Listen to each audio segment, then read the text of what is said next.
Ladies and gentlemen, brothers and sisters, Chairman of the Council of Presidents for the National Pan-Hellenic Council, Dwayne Murray.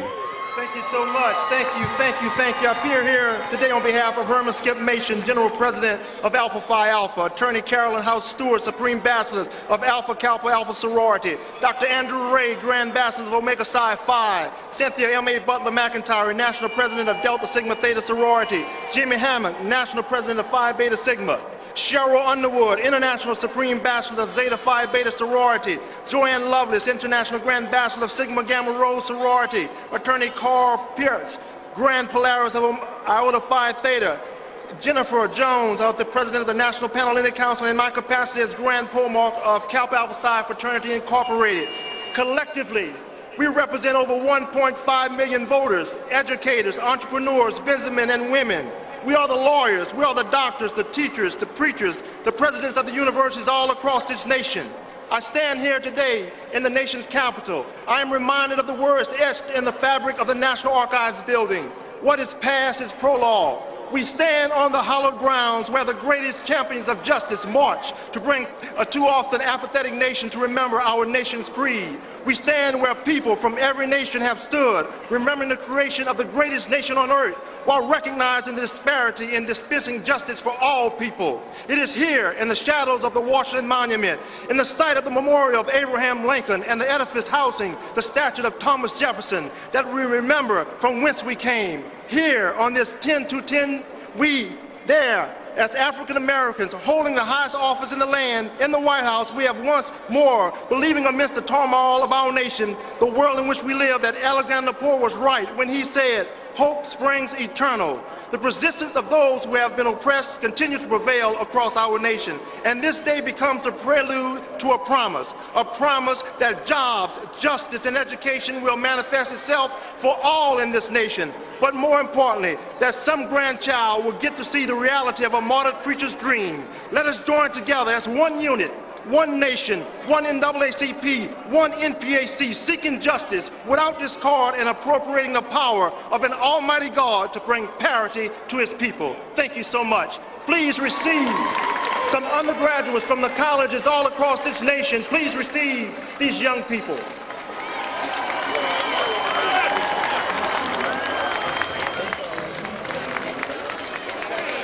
Good afternoon, everyone. My name is Kezia Williams, and I am a proud alumni of Christopher Newport University. I'm joined here today with students and community leaders from across the United States. We are so happy to be here together for the One Nation Working Together rally. We believe this is an important march because it represents positive change through collaboration. Now, singularly, we as individuals can be strong, and as organizations working on our own, we can be strong. However, together as individuals and together as organizations, we are stronger. And isn't this what this rally is all about?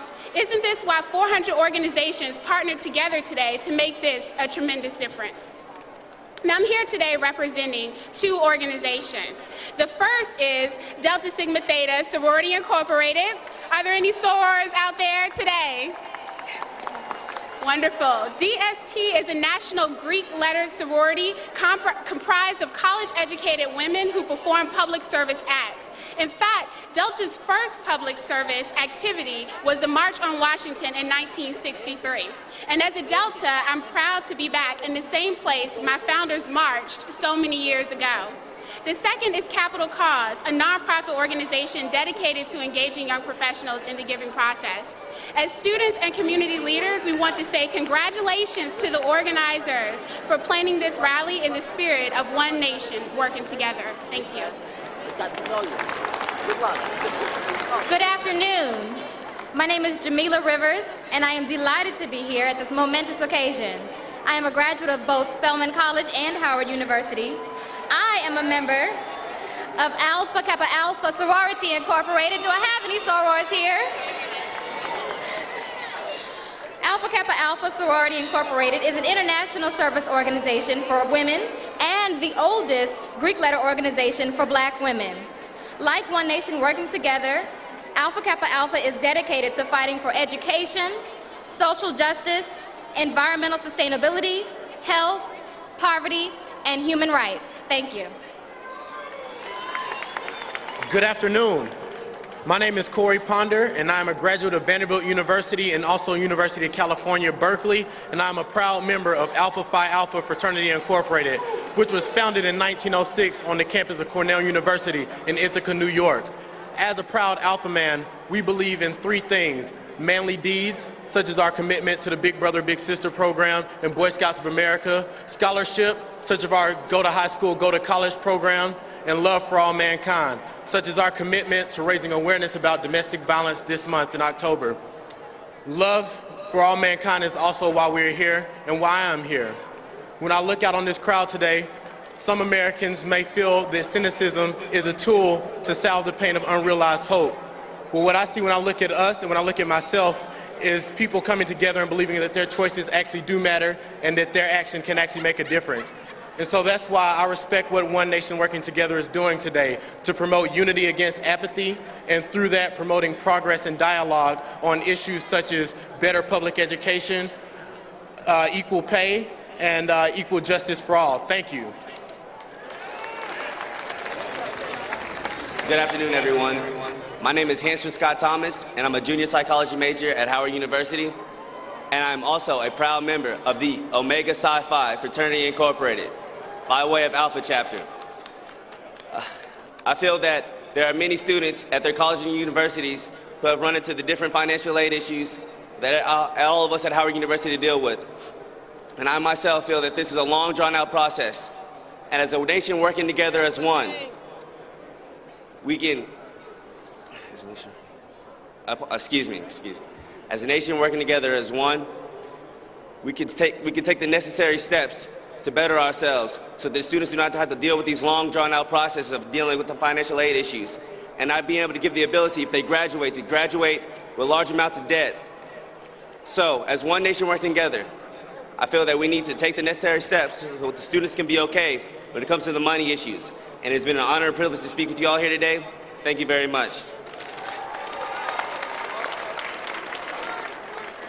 Hi everyone, my name's Ava O'Brien. I'm a sophomore at the George Washington University right around the corner, studying public health. After I graduate, I plan to attend medical school and study infectious disease and pediatrics. By the end of my really long educational journey, I expect to have over $200,000 in loans and debt.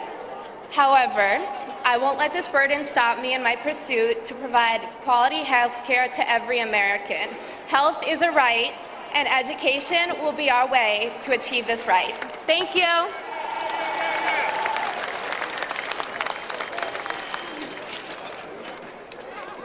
Good afternoon. Thank you everyone for being here today, and I'm very honored and humbled to be standing up here to speak to you all.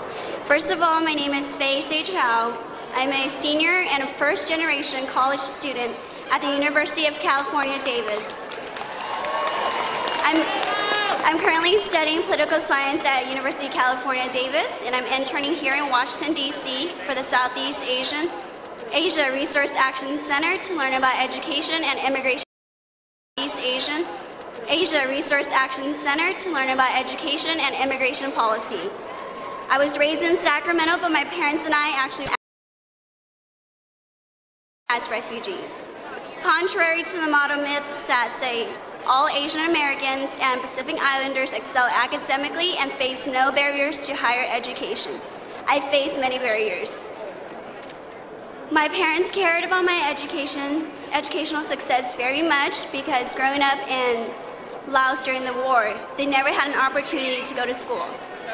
And they tried their best that they could to support me in any way possible, but still, in order for me to attend a university, I've had to save up on my own, working the past 6 years while going to school full-time.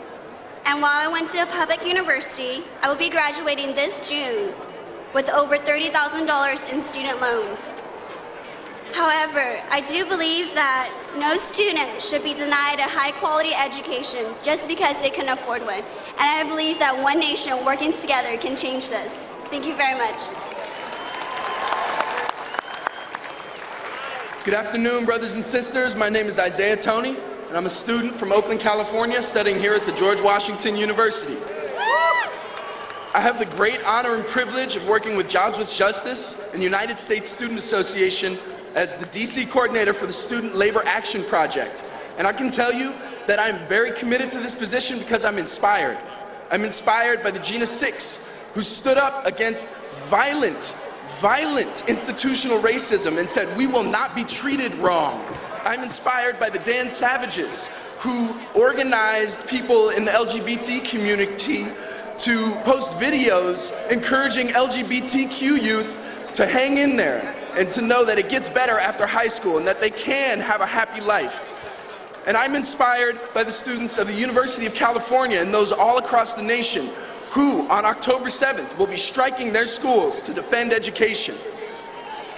I can tell you that one nation working together is an important step, and I can also tell you that those young people who work with the Gina 6, or who work with the Dan Savages, or who work with students who are trying to organize themselves in their schools, know that the way you get things done is by organizing.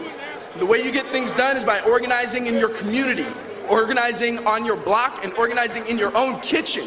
And I'm happy to say that one nation working together is going to be a great effort in respurring the community organizing that gets us to where we need to be. Thank you.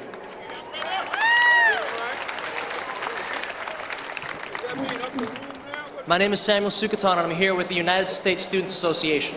I'm a first-generation American, a fourth year at UCLA, and $35,000 in student debt. And they call me lucky. What does education have to do with getting lucky? What do jobs have to do with getting lucky? But let's not talk about luck, let's talk about rights. What are the rights that we need to get this country moving again? Employment. Full and fair employment. Safe, sustainable jobs with livable wages for every American family. You know what else is a right? Education is a right. And you know what kind of education? Not debt-ridden education. Affordable, accessible education for every American, whether they're a toddler, a veteran, or a great-grandmother getting her PhD. My friends, my brothers and sisters from this one nation that we are a part of, are you with me standing for our rights, our jobs, and our schools, our safe schools and our safe jobs? Say it with me, jobs and schools, jobs and schools. Thank you for standing with me. Thank you for standing with my friends at the University of California, and thank you for standing with my fellow collegians here.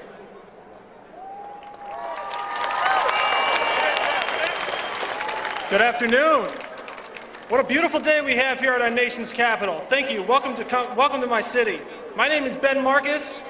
I'm a senior at the University of the District of Columbia, Political Science, and I'm the chair of the DC Student Alliance. We represent the hundreds of thousands of college students that live in the metropolitan area. After all is said and done, I'm going to be left with $100,000 worth of debt, but I'll have the degrees necessary to be a public servant and serve the people. So that's okay with me. I'm okay. I'm willing to take that on. If it means that I'm only a small part, I only deliver small ripples of hope to get America back on track, it's all worth it to me. No one should be educationally limited because of where they're born or the economic status that they're born into. Nobody. Demand equality in our workplace, demand equality in our justice system, and demand equality in our schools. Education is a right. Thank you.